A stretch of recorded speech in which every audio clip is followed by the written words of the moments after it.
Have you ever wondered how is that possible that sometimes you're ready to crush it, you're ready to conquer the world, you're full of energy, everything is clear, and then in a day or two you find yourself lost, no energy, no drive, and you're wondering, why is that so? And then you start to doubt everything. You start to doubt yourself, your mission, your vision, your business. Am I doing the right thing? You may be asking, am I doing anything right at all? And we all go through these high and lows. And is this pleasant? Is this something normal? In a certain way, yes, sometimes. But when you experience extremely high, extremely low, extremely high drive, extremely low drive, then lots of clear, everything's clear, then nothing is clear. And you go through these doubts so much that it might lead to a full destruction. It might lead to a whole negative state of your mind, of your heart, of your soul, of your business, the way you run your team. Maybe you're a solopreneur, maybe you're just only you and your business, and that's risky. And if you watch this video until the end, you will know what are the reasons, 5 reasons that prevents you to achieve and maintain high performance. So first of all, what's high performance? But we'll talk about that in just a little bit. So yeah, how many times you realize that? How many times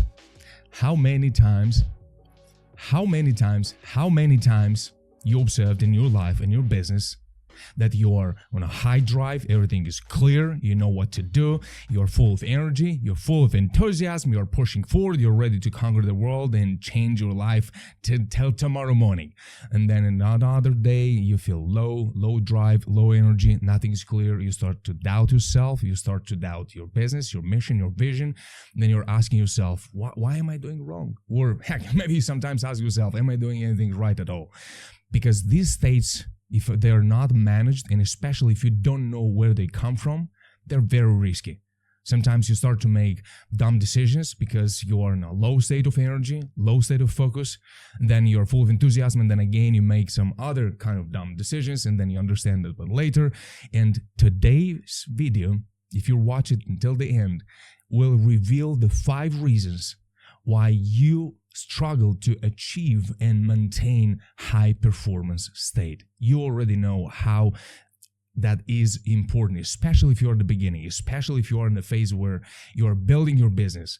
Then you can't even reach the growing phase if you don't know how this high performance, because we'll talk what high performance is a little bit later, but how to achieve it and maintain these high states. And of course, there are sometimes a little bit of some moments when we go in a lower state, but if that happens too often, too high, too low, that should stop. So today's video's mission is to help you to figure out and to understand which of these 5 needs your attention. So this roller coaster can stop so that you can move forward with consistency, build, grow your business, and reach those heights that you are looking for. So welcome to ExploraSelfMBA Mindset Business Academy. I'm welcoming you. My name is Alex. Here we are all about mastering wisdom and wealth for business and life. My name is Alex, and my mission is to honor God and help others, so I'm committed to fulfilling the purpose God has set for me. As simple as that. Now, so welcome. Welcome to ExploraSelfMBA Mindset Business Academy, Master Wisdom and Wealth for Business and Life. My name is Alex, and today, together, we will dive into these 5 reasons that prevents you to achieve and maintain high performance. Not only achieving, we sometimes achieve it and we don't know like what happened, but today I'm on fire. Now this week was amazing, but then how is it going to be next week? I don't know. So look here for a simple example. If you were to be a machine, you would need a driver, you would be a car or a machine, 4 wheels, an engine, and fuel. If you have a body, a mind, and an idea and can't keep it up, the problem is the fuel. No fuel, no energy, no performance. So what is your fuel? We have something spiritual, because if it's not tangible, it's spiritual, It's within you. Many are a little bit skeptical of this word spiritual. Now everything becomes spiritual. We are here all about working. And now all this spirituality comes in. Well, look, if it's not tangible, if you can touch it, it is spiritual. So those drives, those desires, that energy, those thoughts that start to ignite that action process, all of that is spiritual. So if you want to change your physical world around you, the place where you can begin, where you have to begin, is your inner world. And within each of us, there is a wisdom master, and the mission is that you become one as soon as possible so that you can start to translate the inner dimension into the outer dimension. So what are these 5 reasons? Let's look at them. So the number 1 is your emotions are wild and undiscovered. Why wild and why undiscovered? We'll get back to it. Emotions are extremely explosive fuel. They're amazing. They're very, very powerful.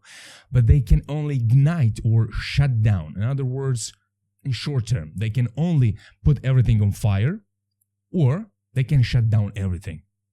And when your emotions, and we talked about this in the other video, if you want, you can go and look on the ExploraSelfMBA channel here on YouTube, the 5 mindset essential fundamental shifts that everyone needs to go through and to make in their mindset, in their lives. Otherwise, without those, you can't go anywhere. There are many things, but those are 5 which are essential. And I guarantee you, from 10 years of experience, if you master those 5, you are above average immediately. It will take you a little bit, but it's possible and it's mandatory. I would say you must do. So back to the emotions. Emotions are not you. The emotions are yours. So who is this you? What is this inner part of you, of which the emotions, to whom the emotions belong? So here we can go much deeper into your soul, into your spirituality. How do you maintain the inner stability? How do you manage your inner citadel? Let's put it so. So when the emotions, which are the fruits, they are the results of some actions, invisible actions, when your spirituality is not aligned, when your drives are not aligned with your goals. So you've injected some goals because you thought that those goals are nice, but you're not driven towards those goals. For example, goal, drive. If they are not aligned, there is always some tension and friction between them. And you will constantly experience some emotions.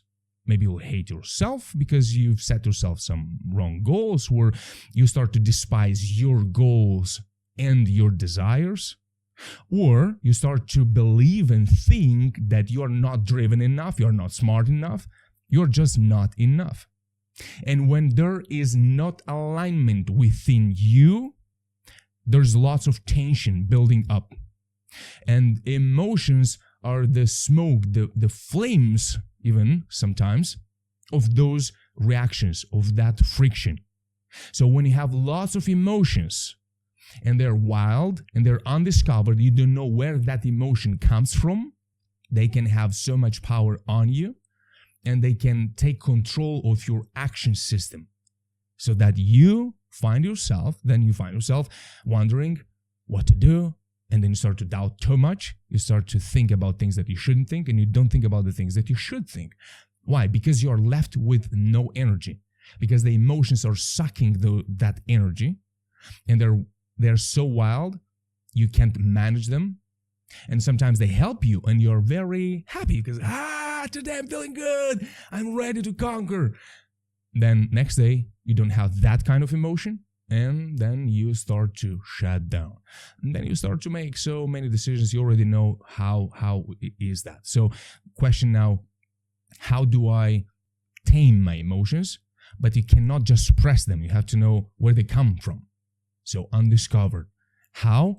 You can go to ExploraSelfMBA.com. There is a short program at the cost of a cup of coffee, and you can learn and discover how to manage your mind so that the mind can recognize the emotions, so then you can have a more controlled rhythm in your business and in your life.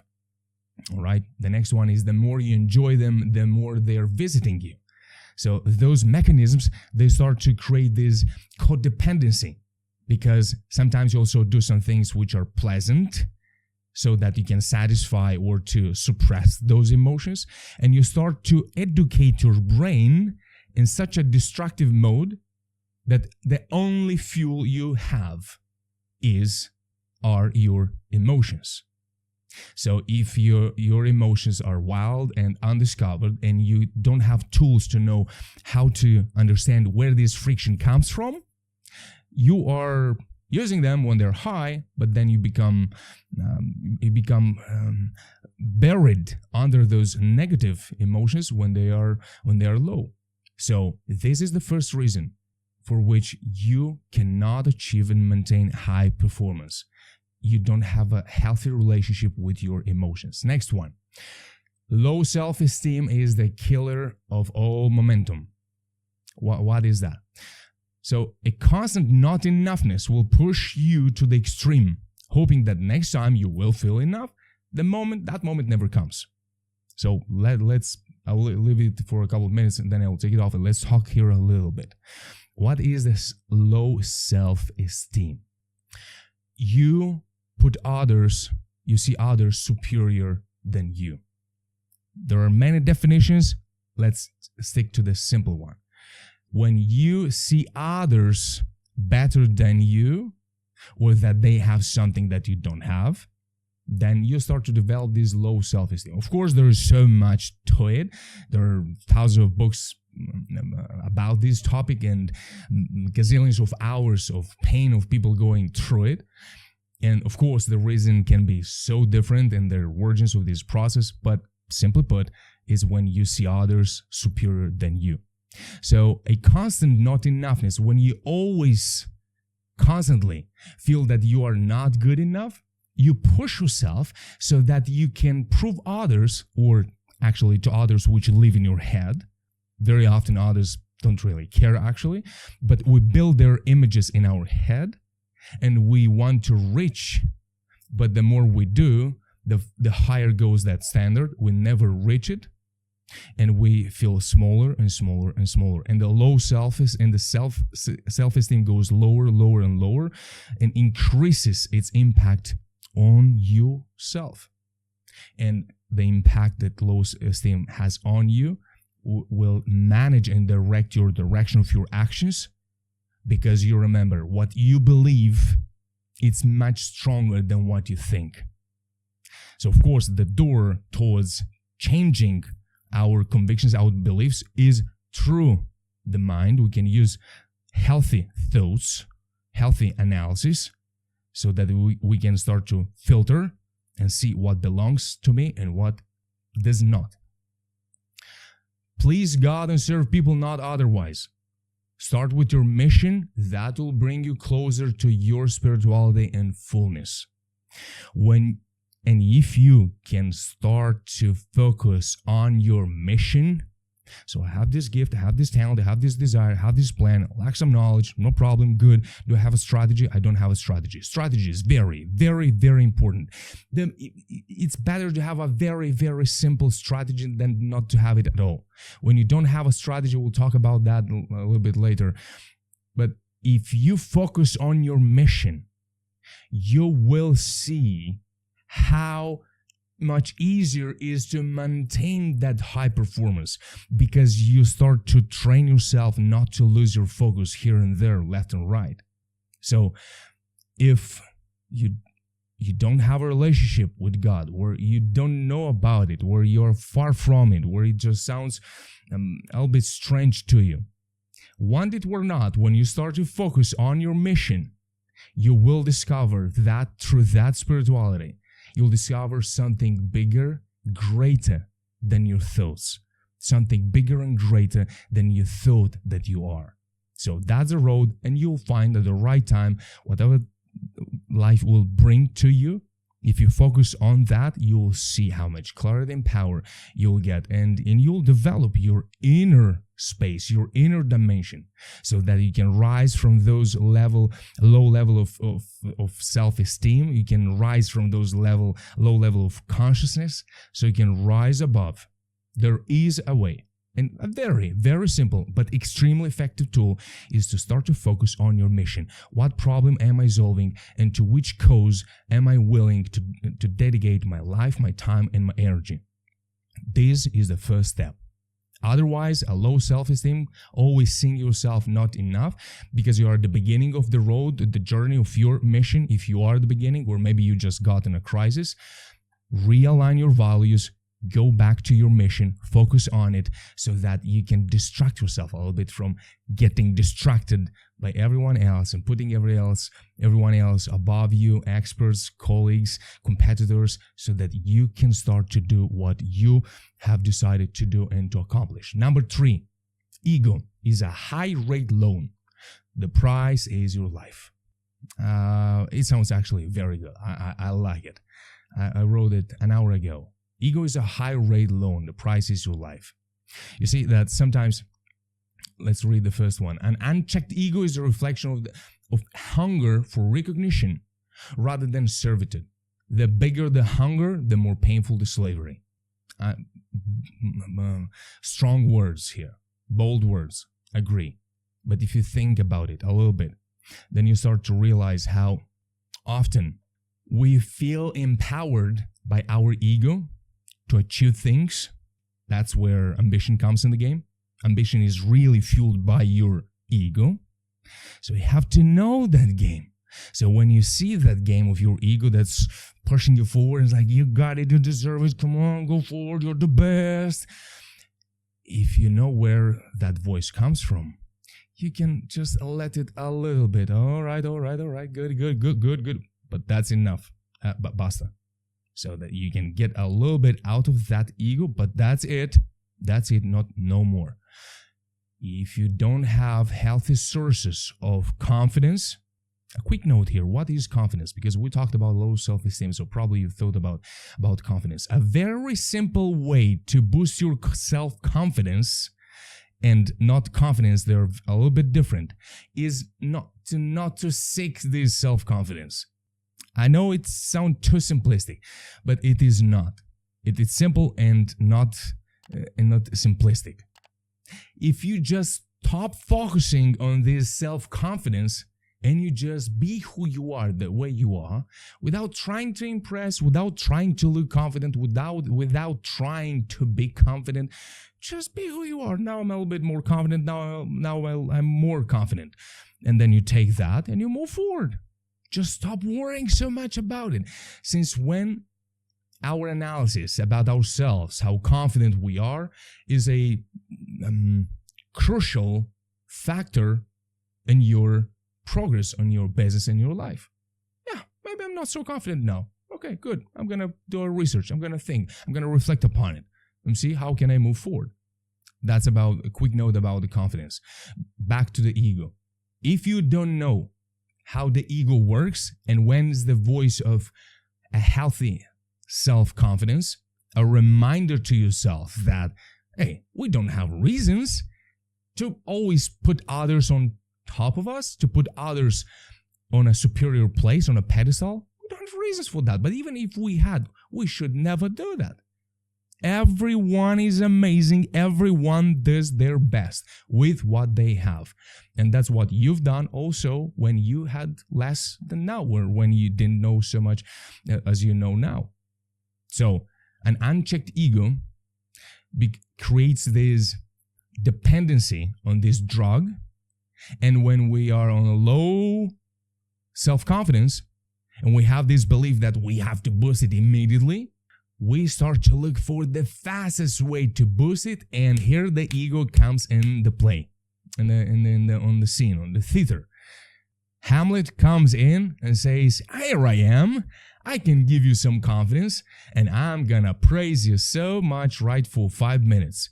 But when you start to do things, I'm gonna destroy you, and I'm going to critique and destroy everything you do, and I will always convince you, says the ego, that you're not enough and what you do is not good enough. That's the game the ego plays with us.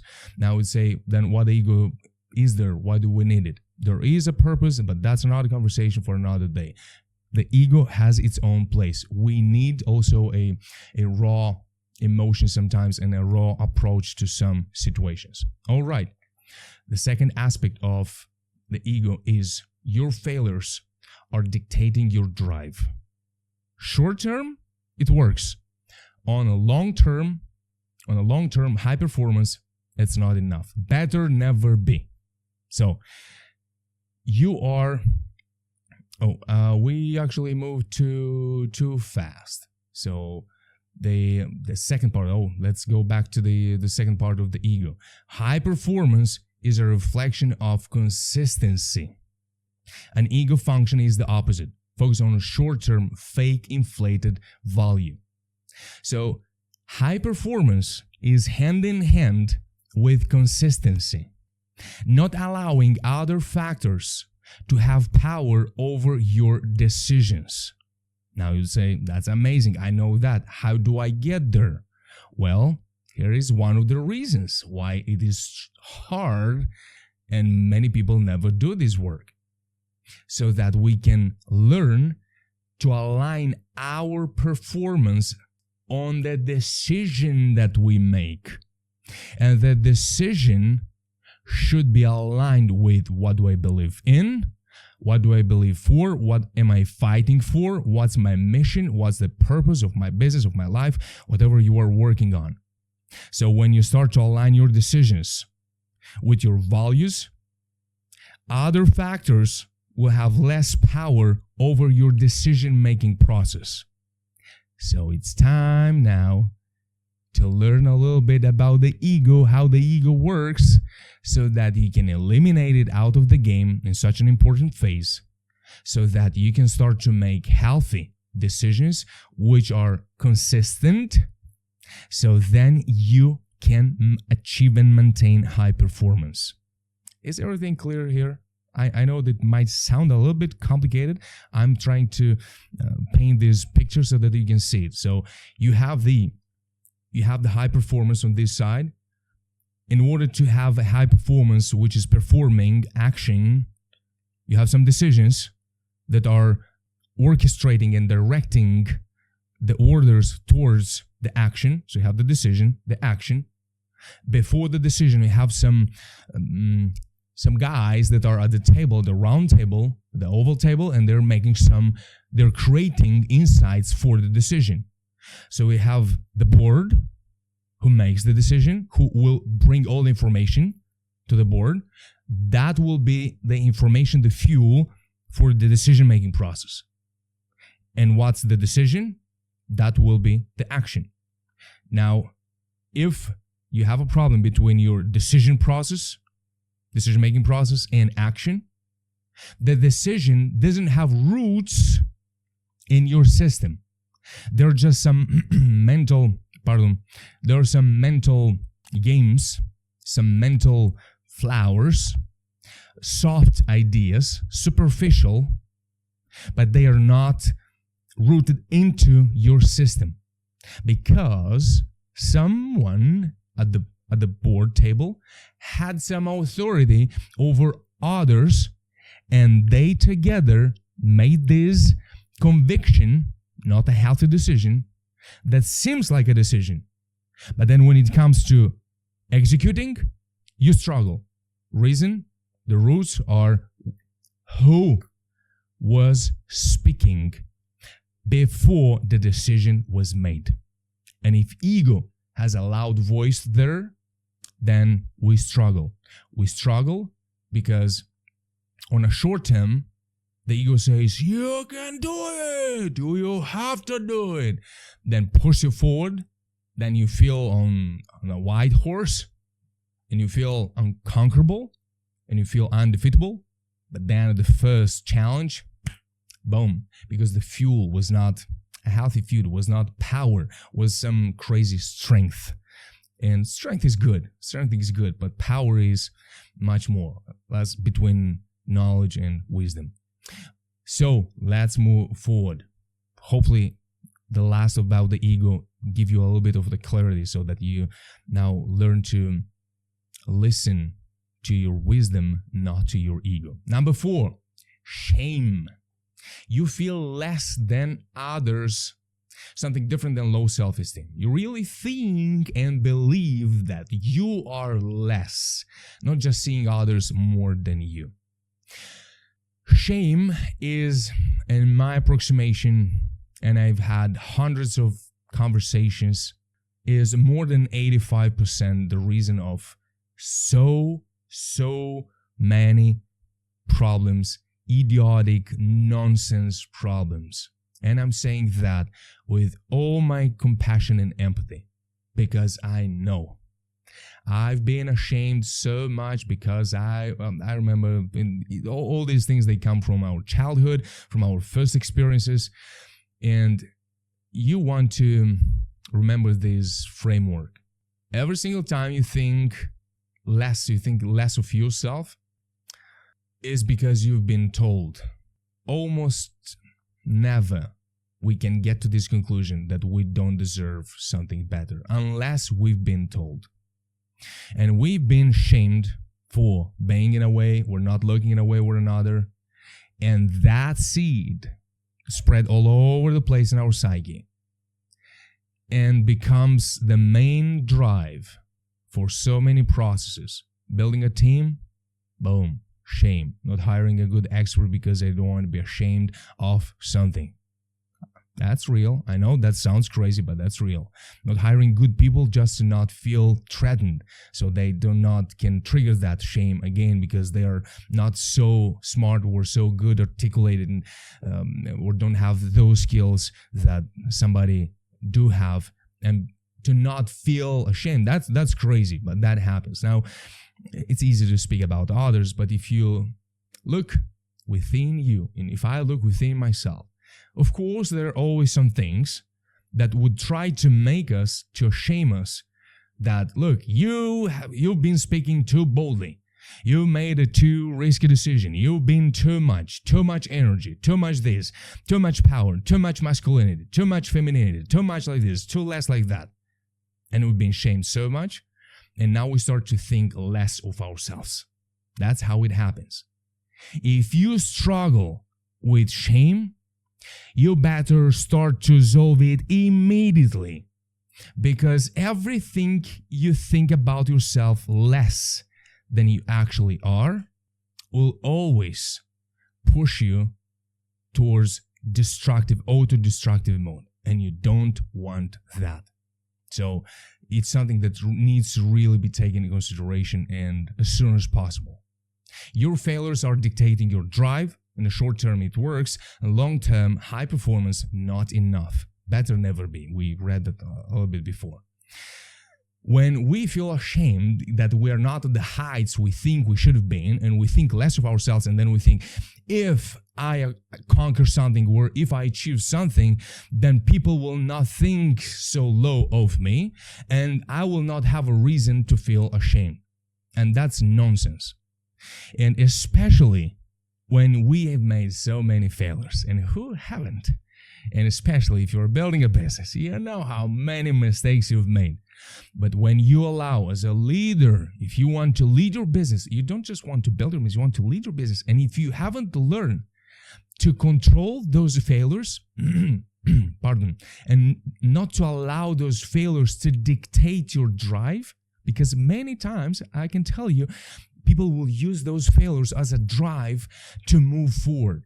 And because the drive is so powerful and it's so painful, the decisions are not made well, and that leads to even more failures. And this toxic loop never ends. So you want to achieve and maintain high performance, you start to clear this relationship that you have with your past failures and leave them behind.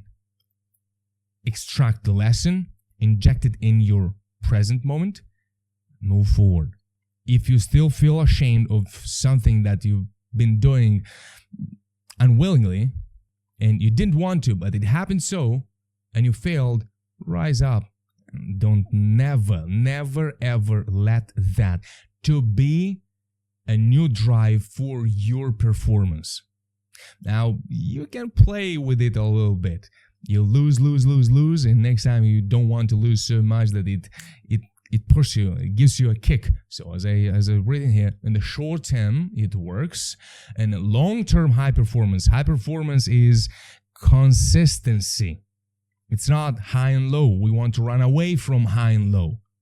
So to use it as a bonus, a kick in your drive system, okay. But for high performance, you've got to put that aside. Next, number 5. No strategy, no mission, no vision.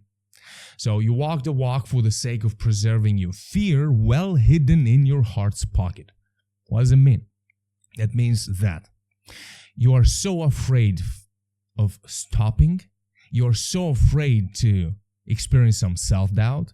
You are so afraid to experience some self-reflection.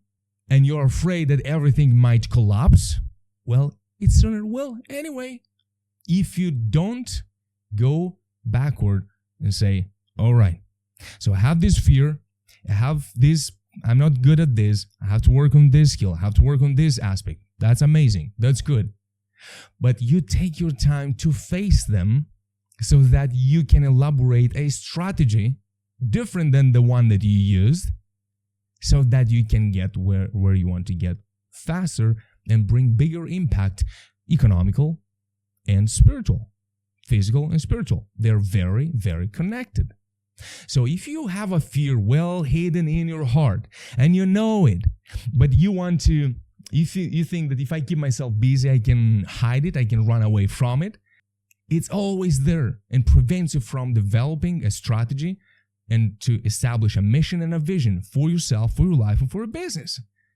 So you better start to face those corners. If you have them, if you've hidden something there, bring it to the surface, face it. All right, good. I struggle with that. How do I adjust it? Otherwise, we cannot move forward following a strategy, having a vision, a clear vision. Look, that's my vision. That's the mission that I'm on. You don't have it because you're constantly busy running away from a fear that's well hidden in your heart's pocket and you don't want to face it. That's another reason for which you can't achieve and maintain high performance. The other side of this reason is not having a trial and error strategy measure system. You've got to have something that measures your failures and error. Hey, is this an error because of something that I couldn't control anyway? Or is this something that I could have controlled but I didn't because I was busy running away from a fear or something? So when you don't measure and you don't reflect on what was the cause and the effect. If you remember in the previous video, we talked about the 1, 2, 3, 7 rule. There's the 2 and 3. There is always a 1 before. But the 2 times 3, 6 plus 1, results in the 7. So it's always something before, something in the middle, and together they produce the outcome. So when you do not reflect before each 2 and 3, before each of the problem that you face, or an error, a mistake, or a failure to a certain degree, which still failures, I don't really like this word, but still, let's just use it for the sake of clarity. Then you don't have a measurement, then you don't know that, was my strategy wrong? Maybe my mission needs to be aligned a little bit, maybe my values, maybe my vision. Where am I lost? If you don't know where to look, then how can you find it?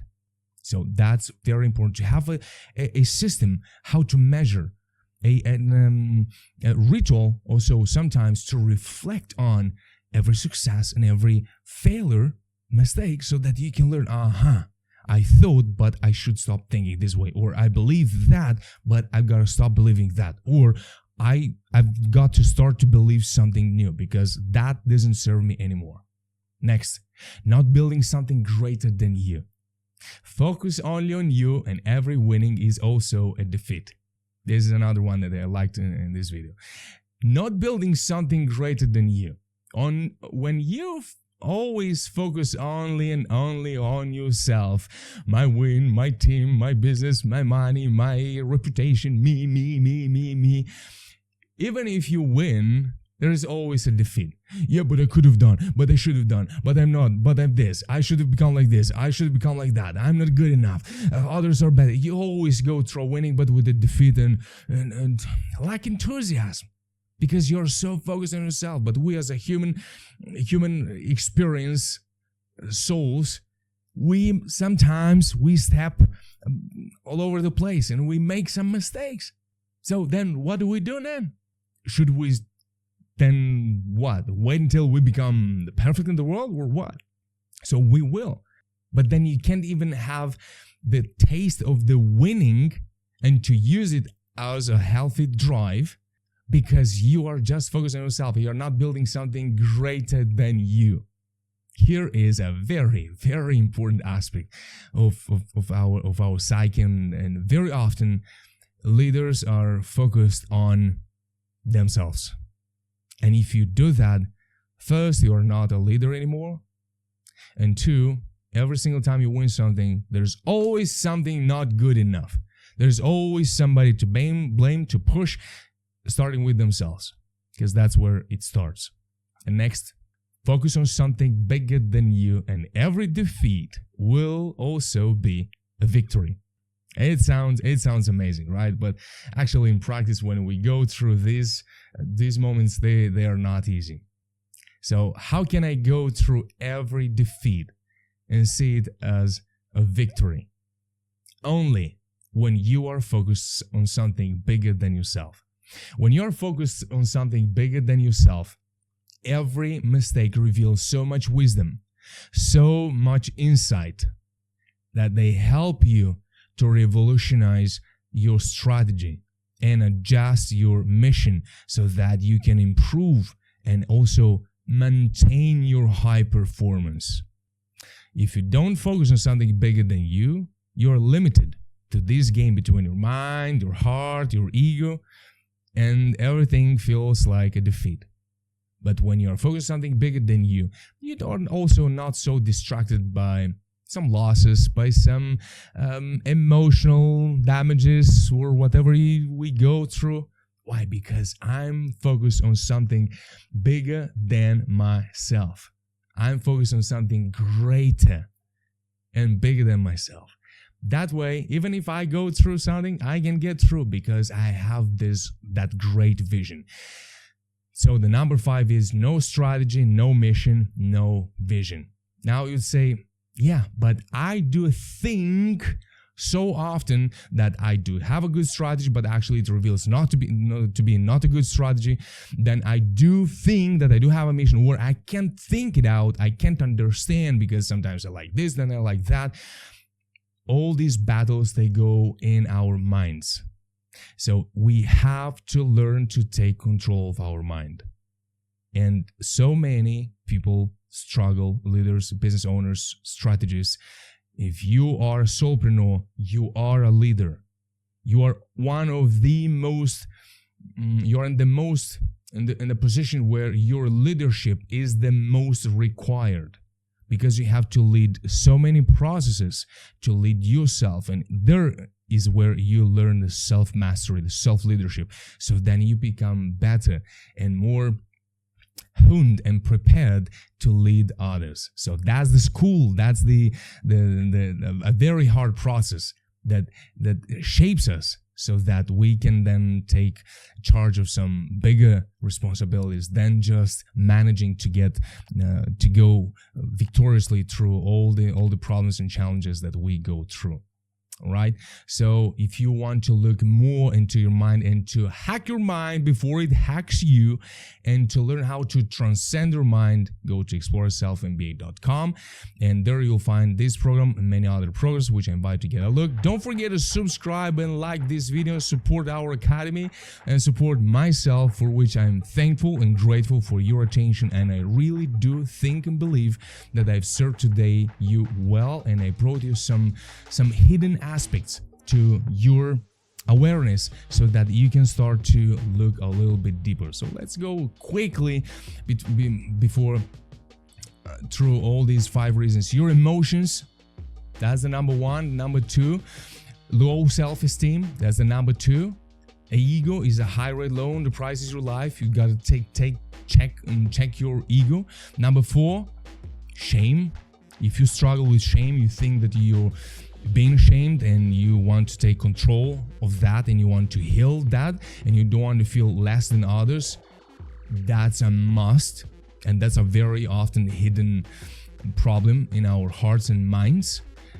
And the last one, no strategy, no mission, and no vision. These are the 5 reasons for which we struggle to achieve and maintain high performance. The faster, the sooner you master these aspects and you get clarity on these 5 reasons, the sooner you can maintain and achieve and maintain high performance with consistency, not just high and low and being happy when it's high and very sad, very doubtful, very depressed when things are low. So I thank you for your attention. We'll see each other inside Academy at ExploraSelfMBA.com, or we'll see you in the next video. Don't forget to subscribe and like or share this with someone that you really think and believe that they need to watch so that they can thrive and we together can become better, change the world. One strategy at a time, one thought at a time, one share at a time. Thank you. Bye-bye.